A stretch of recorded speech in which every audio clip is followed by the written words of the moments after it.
చివరిలో మనం కార్యక్రమాన్ని ముగించాము. కాకపోతే ముఖ్యవర్త మాట్లాడే ముందు మరి ఇద్దరు ముగ్గురు ఉన్నారు. వాళ్ళు ఒక 2 నిమిషాలు మాట్లాడేస్తారు. తర్వాత ముఖ్యవర్త మాట్లాడినందుకు ఇప్పుడు హోసూరు లక్ష్మీనారాయణ గారు.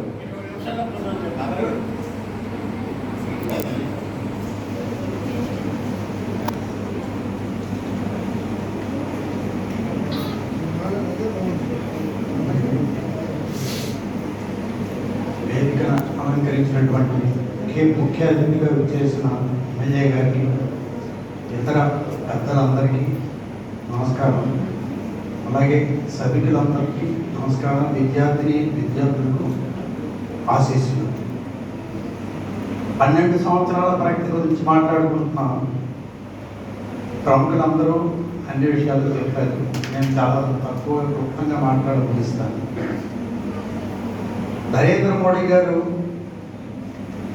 ప్రధానమంత్రి కాకముందు అతను ఒక రాష్ట్రానికి ముఖ్యమంత్రి ఎలా ఉండాలో, ముఖ్యమంత్రిని అందరికీ కూడా ఒక ఆదర్శప్రాయమైనటువంటి ముఖ్యమంత్రిగా ఆయన పనిచేసి అప్పుడు ప్రధానమంత్రి అయ్యారు.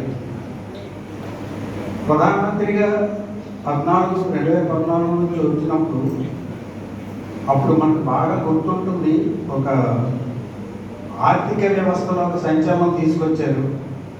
అంటే పెద్ద పెద్ద నోట్లు అన్ని రద్దు చేసి డిజిటలైజేషన్ చేయడం వల్ల చాలా మెరుగైన పరిస్థితిలో దేశం ముందడుగు వేయడం జరిగింది. ఇప్పటికీ మనం చూస్తున్నాం, ప్రతి చిన్న విషయానికి మనం డిజిటలైజేషనే వాడుతున్నాం ఆర్థికంగా. అలాగే ఆయన వచ్చినప్పుడు మనకి హైయర్ ఎడ్యుకేషన్ అంటే ఐఐటీస్ కానీ, మెడికల్ కాలేజెస్ కానీ ఇలా వేల మీద లెక్కెట్టేటట్టుగా ఉండేది. మనం ఐఐటి అనేసరికి ఢిల్లీ, మద్రాస్, బాంబే, కలకత్తా ఈ 4 పేర్లే ఉండేవి. ఇప్పుడు 2014లో ఆయన చేసిన సంస్కరణ వల్ల all India institute of medical sciences మన ఆంధ్ర దీంట్లో కూడా వచ్చింది. అలాగే విమ్స్ అని విశాఖపట్నంలో వచ్చింది. అలాంటి ఇన్స్టిట్యూట్స్ చాలా వరకు అందుబాటులోకి వచ్చే విద్యార్థులకి, ఎక్కువ మంది విద్యార్థులు చదవటానికి, హైయర్ ఎడ్యుకేషన్ వైపు వెళ్ళడానికి మంచి అవకాశం దొరికిందన్నమాట. అంటే ఈ సంస్కరణలన్నీ చేసిన తర్వాత ఇంకొక ముఖ్యమైన విషయం ఏంటంటే, మనం భారతీయులు, భారతదేశము అంటే ఒక పవిత్రమైన భావం ఉంటుంది.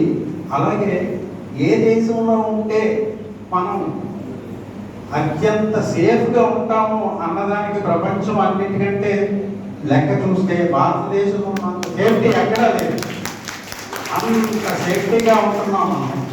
అందుకు నరేంద్ర మోడీ గారు చేసిన కృషి, ఆర్టికల్ 370 రద్దు కానీ, అలాగే ఆత్మనిర్భర్ భారత్ అని చెప్పేసి ఇవన్నీ తీసుకొచ్చి సంస్కరణ చేశారు.